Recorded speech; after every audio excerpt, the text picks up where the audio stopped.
It's hard to breathe, but that's alright. Hush.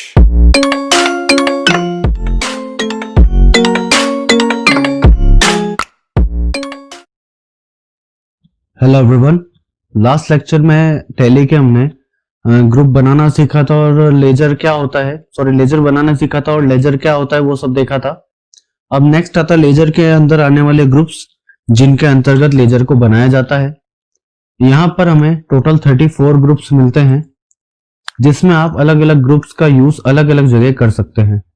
तो next lectures में हम देखेंगे कि 34 ग्रुप्स क्या करते हैं। इस लेक्चर में हम थोड़े से ग्रुप देखेंगे और बचे हुए लेक्चर्स में यानी कि अगले लेक्चर्स में हम बचे हुए ग्रुप्स देखेंगे। सारे ग्रुप एक लेक्चर में करने से लेक्चर बहुत लेंथी हो जाएगा और फिर उसमें बहुत सारे ग्रुप्स आपको समझ नहीं आ पाएंगे। तो इसके लिए थोड़े थोड़े ग्रुप्स देखते हैं। जैसे इसमें आज हम थोड़े से ग्रुप्स देख लेते हैं। सबसे पहले लेजर का ग्रुप आता है यहाँ पर बैंक अकाउंट। बैंक अकाउंट कब लिया जाता है? तो बैंक अकाउंट जब भी आप बैंक का यहाँ पर लेजर बना रहे हैं, ऐसी बैंक जहां पर आपका करंट अकाउंट है या फिर सेविंग अकाउंट है या फिर शॉर्ट टर्म डिपॉजिट अकाउंट है, ऐसे अगर अकाउंट होते हैं तो वहां पर हम क्या यूज करते हैं? बैंक अकाउंट का लेजर ग्रुप। क्योंकि हम अगर एसबीआई बनाएंगे या एक्सिस बैंक बनाएंगे, कुछ भी बनाएंगे, तो वहां पर हमें बैंक अकाउंट लेना होगा। नेक्स्ट आता बैंक ओसीसी। इसका क्या मतलब है? तो ये बहुत सीधा सा मतलब होता है कि ऐसा बैंक जो आपको क्रेडिट की सुविधा देता है, मतलब जहां पर आप लोन भी ले सकते हैं और इसमें दूसरे काम भी करवा सकते हैं। जैसे अगर मान लीजिए मुझे कोई सा क्रेडिट करवाना है, क्रेडिट कार्ड समझ सकते हैं अगर आप, तो आप वो भी ले सकते हैं यहां से। इसमें इसका मतलब होगा अपना बैंक ओपन कैश क्रेडिट। तो ये बेसिकली आपको थोड़ी क्रेडिट की सुविधा देगा ताकि आप वहां से उसके लिए कोई रॉ मटेरियल या फिर कुछ और रख कर यहां से क्रेडिट या उधार ले सकते हैं। ऐसा बैंक मतलब कुछ गिरवी रख के पैसे लेना, इस बैंक को कहते हैं ओसीसी। नेक्स्ट आता है बैंक ओडी। बैंक ओडी होता है हमारा बैंक ओवरड्राफ्ट। बैंक ओवरड्राफ्ट क्या होता है? तो ये आपको आपके टर्नओवर पर या फिर ऐसा बैंक जो आपको थोड़ा सा ज्यादा पैसा एक बार में निकालने की सुविधा देता है। मतलब अगर आपके अकाउंट में पैसा कम है तब भी आपको थोड़ा सा आपकी लिमिट से एक पैसा निकालने की थोड़ी सी सुविधा ज्यादा दे देगा। अगर आपका क्रेडिट को स्कोर अच्छा है, ये सब अच्छा है, तो ये आपको ज्यादा पैसे विड्रॉ करने देगा, भले आपके अकाउंट में वो पैसे अभी नहीं है तो भी। तो ये होता है बैंक ओडी। अगर आपके पास कोई ऐसा बैंक है तो आप उसे भी ले सकते हैं।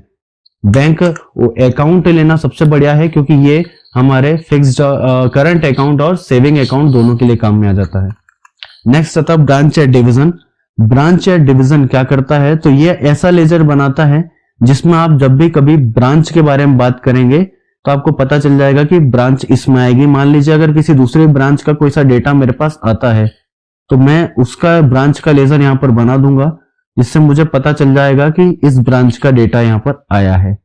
तो बेसिक सी बात है, जब भी आप कोई ब्रांचेस के बारे में बात करेंगे तो ब्रांच या डिवीजन में उसका लेजर बनाया जाएगा। जैसे अगर आप एसबीआई की मेन ब्रांच की बात करते हैं और आपको इसे एक एरिया की ब्रांच का डेटा उस मेन ब्रांच के कंप्यूटर में डाल रहे हैं, तो उस एरिया वाले जो ब्रांच है उसका लेजर इसके अंतर्गत हम ले लेंगे। तो नेक्स्ट आता है हमारा कैपिटल अकाउंट। कैपिटल अकाउंट क्या करता है? तो जब पूंजी का लेजर लिया जाएगा तो कैपिटल अकाउंट में बनाया जाएगा। पूंजी मतलब वो पैसा जिससे हम बिजनेस को स्टार्ट कर रहे हैं, जिससे हम बिजनेस में कुछ भी ट्रांजेक्शन करने के लिए जो शुरुआत में पैसा दे रहे हैं, वो सभी कैपिटल के अंतर्गत आता है। मैंने कैपिटल अकाउंट का लेजर पिछले वीडियो में बनाया था, तो वहां पर हमने कैपिटल अकाउंट के लेजर को कैपिटल अकाउंट में ही लिया था, नाम भी हमने कैपिटल अकाउंट दिया था और यहां पर ग्रुप भी कैपिटल अकाउंट ले लिया था क्योंकि ये मेरा पूंजी का लेजर है। नेक्स्ट आता है आपका cash in hand. Cash in hand बहुत सीधा सा होता है कि जब भी कभी आपका कैश का लेजर बनेगा यानी कि नगद का एक लेजर बनेगा, जिस लेजर के अंतर्गत सारी नगद की जानकारी होगी कि आपके पास कितना रुपया नगद अभी रखा हुआ है, तो वो सब आएगा कैश इन हैंड के अंदर। वो सभी लेजर कैश इन हैंड के अंतर्गत आएंगे। नाम से लग रहा है कि जो आपके हाथ में अभी रिसेंट पैसा है, जो आपके पास कैश अवेलेबल है। वैसे ये ऑलरेडी बना हुआ आता है कैश के रूप में, क्योंकि मैंने पिछले लेक्चर में बताया था कि हमारे पास दो लेजर बने हुए हैं कैश के और प्रॉफिट एंड लॉस के। तो हमारा जो कैश का लेजर है वो कैश इन हैंड में ही आपको मिलेगा। नेक्स्ट आता है करंट असेट। यहां पर जब भी आपको एक टैली में एक चीज ध्यान रखना है कि जब भी कभी आपको असेट लिखा हुआ मिले तो यहाँ बहुत सीधी सी बात है कि हमारी किसी संपत्ति के बारे में बात हो रही है। असेट मतलब होता है संपत्ति, तो यहाँ पर अगर करंट असेट है मींस हमारी संपत्ति के बारे में बात हो रही है। यहाँ पर हम कुछ देंगे या फिर हमारी ही एक तरह से फायदे की कुछ बात होगी, तो वो सब करंट असेट एक तरह से असेट में आएगी। इसमें आता है करंट असेट। करंट असेट क्या होता है? तो ऐसी चीज जिसमें आपने थोड़ी देर के लिए इन्वेस्ट करा है। बेसिक सी बात है कि आपने अगर कोई चीज बिजनेस के लिए खरीदी है जिससे आपको बिजनेस में फायदा हो सकता है या फिर जिसका उपयोग आप बिजनेस में करने वाले हैं। ऐसी चीज जिसका उपयोग आप बिजनेस में करने वाले हैं और वो बिजनेस को अफेक्ट करेगा, बिजनेस पर प्रभाव डालेगा, तो वो सब आता है हमारा करंट असेट के अंतर्गत।